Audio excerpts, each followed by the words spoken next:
ये कहानी है एक ऐसे पक्षी की जो न तो अंडे देता है और न ही उसके बच्चे होते हैं, लेकिन ये पक्षी अमर है। अमर इसलिए नहीं कि वो कभी नहीं मरता, बल्कि वो तो अपनी मृत्यु का इंतजाम खुद करता है। पक्षी अपने घोंसले में एक अंतिम संस्कार की चिता बनाता है, इसे धूप और सुगंधित पौधों से भरता है और साथ ही वह गाता है सबसे खूबसूरत म्यूजिक।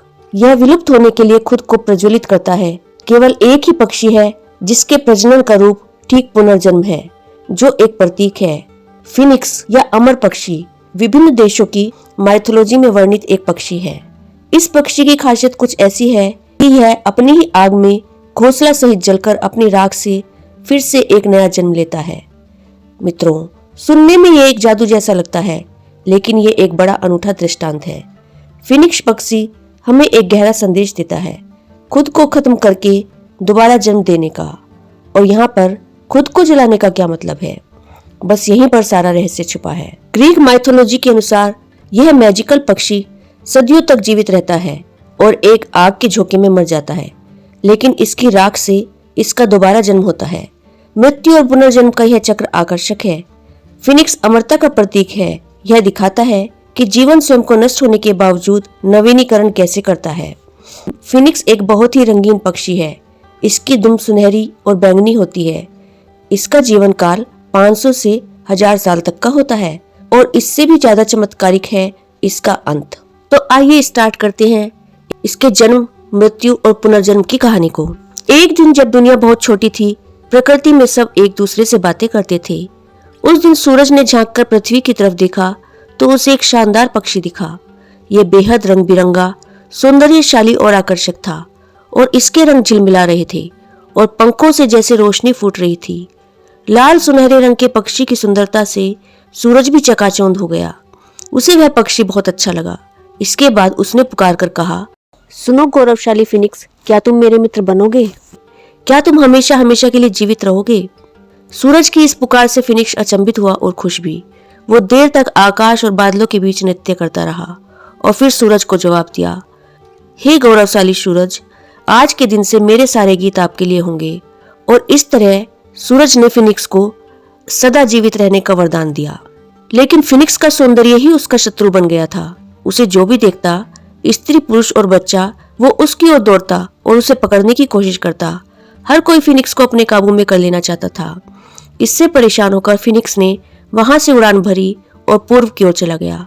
वो उड़ता गया और आखिरकार लंबी उड़ान के बाद रेगिस्तान में आ गया।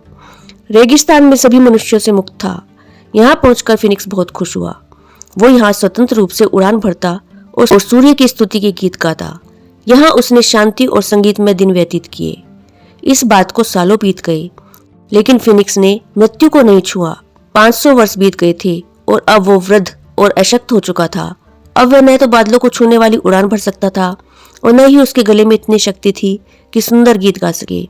न ही वह अपने लिए भोजन जुटा सकता था और न ही वह अपनी मनचाही जिंदगी जी सकता था।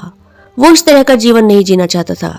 फिनिक्स ने सोचा, मुझे फिर से जवान होना है, उड़ना है, गीत गाना है और जीवन का आनंद लेना है। उसने एक बार फिर से सूर्य का आह्वान किया। उसने कहा, हे गौरवशाली सूरज, मुझे युवा और मजबूत बनाओ, ताकि मैं प्रकृति के काम आ सकूं, ताकि मैं सुंदर गीत गा सकूं, ताकि मैं वह सब कुछ कर सकूं जो मैं करना चाहता हूं। लेकिन सूरज ने उसकी पुकार नहीं सुनी। फिनिक्स बार बार ये दोहराता रहा, मगर सूरज की तरफ से कोई जवाब नहीं आया। अंत में फिनिक्स ने तय किया कि वो उसी देश वापस जाएगा जहां से आया था, वहीं जहां शुरुआत में सूर्य ने उसे पुकारा था। अब वो उस स्थान पर जाकर सूर्य को पुकारेगा। इसके बाद फिनिक्स ने एक लंबी उड़ान भरी। अपने थके हुए पंखों से वह उड़ान भरता गया। वो रेगिस्तान, पहाड़ों, घाटियों और जंगलों और अनेक देशों के ऊपर से उड़ता गया। वृद्ध फिनिक्स की ये यात्रा उसे थका देने वाली थी, लेकिन वह नहीं रुका। रास्ते में उसने अपने पंखों में दालचीनी की छाले और कुछ सुगंधित जड़ी बूटियां भर ली और अपने पंजों में उन जड़ी बूटियों को भरकर वह उड़ता चला गया। आखिरकार वह उस स्थान पर पहुंचा जहां के लिए चला था। फिनिक्स अपने गंतव्य पर पहुंच गया। वहां उसे एक ऊंचा पेड़ मिला और उसने उसी पेड़ पर अपना घोंसला बनाने की सोची। रास्ते से लाई हुई जड़ी बूटियों से उसने घोंसला बनाया और उसे ढक दिया। इसके बाद फिनिक्स पास के एक पेड़ के पास गया और वहां से सुगंधित गोंद इकट्ठा किया। उससे एक अंडे जैसा आकार बनाकर घोंसले में रख दिया। अब फिनिक्स तैयार था। उसने अपना सिर आसमान की तरफ उठाया और अपने अंतर्मन से पुकार लगाते हुए गीत गाया, हे गौरवशाली सूरज, मुझे फिर से युवा और शक्तिशाली बनाओ। इस बार सूरज तक उसकी आवाज पहुंची। सूरज ने तेजी से बादलों का पीछा किया और हवा को रोक दिया। सूरज अपनी पूरी शक्ति से चमकने लगा और उसके प्रचंड ताप से बचने के लिए वहां के सभी जीव अपने स्थान में लौट गए, लेकिन फिनिक्स घोंसले में ही बैठा रहा। वो सूरज की रोशनी से नहा उठा। अचानक एक चमक उठी और फिनिक्स आग से घिर गया। इस आग में कुछ देर के लिए सब कुछ दिखना बंद हो गया। थोड़ी देर बाद आग की लपटें बुझ गई, लेकिन फिनिक्स कहीं नजर नहीं आया। आश्चर्य, वो पेड़ और घोंसला भी नहीं जला। वहां केवल चांदी की तरह चमकती चमकीली और थोड़ी धूसर राख नजर आ रही थी। फिर अचानक चमत्कार हुआ। राख में हलचल हुई और उसके भीतर से कुछ उठने लगा। धीरे धीरे एक पक्षी का सिर बाहर आया। वो बहुत छोटा और नाजुक था, लेकिन हर क्षण के साथ ही पक्षी बढ़ता गया और कुछ देर बाद वहां एक युवा और ऊर्जावान फिनिक्स पक्षी मौजूद था। अपनी ही राख से एक नया फिनिक्स पैदा हुआ। उसने अपनी गर्दन उठाई, सुंदर पंख फैलाए और आकाश में ऊंची उड़ान भरने लगा। यह कहानी अमर और अमिट है, बिल्कुल फिनिक्स की तरह। फिनिक्स आज भी दुनिया में उड़ान भरता है, लेकिन हर 500 साल में जब वो कमजोर हो जाता है तो अपनी जड़ों की ओर लौट आता है।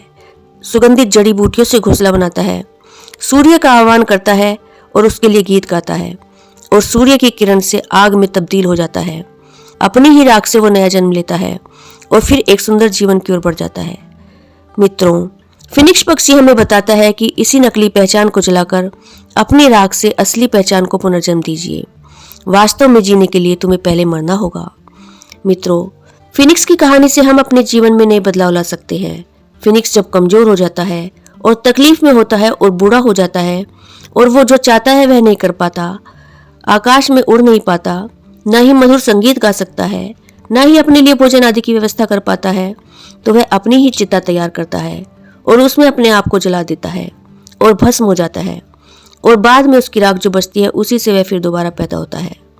फ्रेंड्स, यदि आप भी अपने जीवन में कुछ अच्छा करना चाहते हैं और अभी तक आप जो करते आए हैं उससे आपको सफलता नहीं मिली है, तो आपको अपनी ओल्ड सेल्फ को जलाना होगा और अपने आप का न्यू वर्जन क्रिएट करना होगा। तो फ्रेंड्स, अगर आप वह पाना चाहते हैं जो आप तक नहीं मिला, तो आपको वह करना होगा जो अभी तक आपने नहीं किया। अपने अंदर की कमजोरी, डर और चिंताओं को जला डालिए और अपना एक न्यू वर्जन क्रिएट कीजिए। फिनिक्स के जीवन का हर संघर्ष और कठिनाई और उसके बाद उठने का यह प्रतीक है, जो हमें सिखाता है कि चाहे हमारी स्थिति कितनी भी अंधेरी क्यों न हो, हर कठिनाई के बाद एक नई शुरुआत हो सकती है। यह एक अनमोल संदेश देता है। हमारी आत्मा कभी भी हार नहीं मानती। हर संकट के बाद हम और मजबूत होकर उभर सकते हैं। उसकी कहानी केवल एक मिथक नहीं, बल्कि हमारे जीवन का आईना है। हर व्यक्ति के जीवन में एक समय आता है जब वह अपने संघर्षों से थक जाता है और उसे लगता है कि अब सब कुछ समाप्त हो गया है, लेकिन फिनिक्स हमें बताता है कि यह वह क्षण है जब हमें खुद को ढूंढने और फिर से खड़ा होने की आवश्यकता होती है। यह समय केवल हमारी आत्मशक्ति को पहचानने का होता है। फिनिक्स की तरह हमें भी अपनी असफलताओं और परेशानियों से डरने की बजाय उन्हें एक नए रूप में अपनाना चाहिए और उनसे कुछ नया सीखने का अवसर बनाना चाहिए। जैसे फिनिक्स अपनी राख से पुनर्जन्म लेता है, वैसे ही हम भी अपनी विफलताओं, कमजोरियों और मुश्किलों से सीखते हुए नया जन्म ले सकते हैं। जीवन में कई बार हमें लगता है कि अब कोई रास्ता नहीं बचा, लेकिन अगर हम फिनिक्स की तरह खुद पर विश्वास रखें और अपने भीतर छिपी हुई शक्तियों को पहचानें, तो हम हर कठिनाई को पार कर सकते हैं। फिनिक्स की कहानी से हमें कुछ बातें सीखने को मिलती है। नंबर 1 है संघर्ष के बाद पुनर्जन्म। जीवन में हर संघर्ष और दर्द का उद्देश्य हमें कुछ नया सिखाना और हमें मजबूत बनाना है। फिनिक्स की तरह हमें भी अपनी मुश्किलों से उबरने का तरीका ढूंढना चाहिए, क्योंकि हर खत्म होता हुआ दौर एक नए दौर की शुरुआत का संकेत देता है। नंबर 2, आत्मविश्वास और आत्मनिर्भरता। फिनिक्स की तरह हमें भी अपनी शक्तियों पर विश्वास रखना चाहिए। चाहे हम कितनी ही बार गिरें, हर बार हमें उठने और फिर से खुद को साबित करने का हौसला रखना चाहिए। हमारे अंदर ही वह शक्ति है जो हमें किसी भी संकट से उबार सकती है। नंबर 3, समाप्ति के बाद नई शुरुआत। फिनिक्स की तरह हमें हर मुश्किल और असफलता को केवल एक नया अवसर मानना चाहिए। जब सब कुछ खत्म हो जाता है, तो इसका मतलब यह नहीं है कि जीवन समाप्त हो गया, बल्कि यह केवल नए अवसरों के द्वार खोलता है। हमें हर अंत को एक नई शुरुआत के रूप में देखना चाहिए। नंबर 4, लचीलापन और परिवर्तन। फिनिक्स का जीवन हमें यह सिखाता है कि लचीलापन और परिवर्तन जीवन का अनिवार्य हिस्सा है।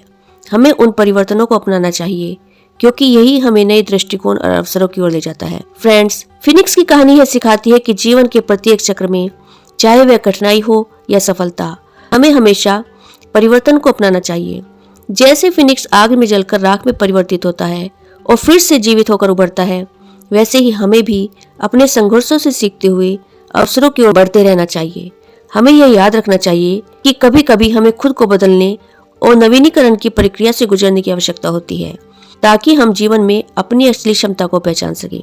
फिनिक्स के जैसा बनने का मतलब है अपने डर और दर्द से पार पाना और इसके बाद एक नए और मजबूत रूप में उभरना।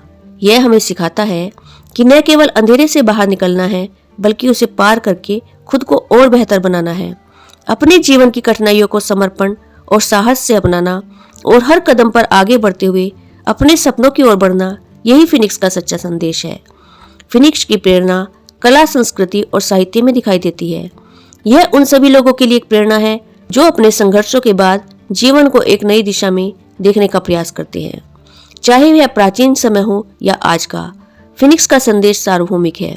हर कठिनाई के बाद एक नया अवसर और पुनर्निर्माण होता है। आइए हम फिनिक्स के रास्ते पर चलें। जीवन में हर चुनौती, हर परिवर्तन और हर संघर्ष को हम अपनी शक्ति के रूप में स्वीकार करें। जैसे फिनिक्स राख से उभरता है, वैसे ही हम भी अपने जीवन की हर कठिनाई से सीखकर एक नया जीवन, नया उद्देश्य और नई दिशा पा सकते हैं। हम सभी में वह शक्ति है जो हमें हर विफलता से मजबूत बनाती है। जैसे फिनिक्स हमेशा पुनर्जन्म लेता है, वैसे ही हम भी अपने अंदर के पुनर्जन्म को पहचान सकते हैं। यही जीवन का असली सार है। कभी भी हार मत मानिए, हर पल को एक नई शुरुआत के रूप में जिए। फिनिक्स का जीवन चक्र इसे अमरता और आत्मा के पुनः उत्थान का शक्तिशाली प्रतीक बनाता है। यह पक्षी जब अपनी राख से पुनः जीवित होता है तो यह प्रेरणा और सहनशीलता की मिसाल बनाता है। हमें यह याद दिलाता है कि चाहे परिस्थितियां कितनी भी कठिन क्यों न हो, हमेशा नवीनीकरण और पुनर्जन्म की संभावना होती है। तो मित्रों, आशा करती हूँ कि फिनिक्स के जीवन से आपको काफी कुछ सीखने को मिला होगा। यदि यह कहानी आपको अच्छी लगी है तो इसे लाइक शेयर जरूर कीजिएगा और आपके अपने चैनल वर्ड्स ट्रेजर को सब्सक्राइब कर लीजिएगा। Thank you.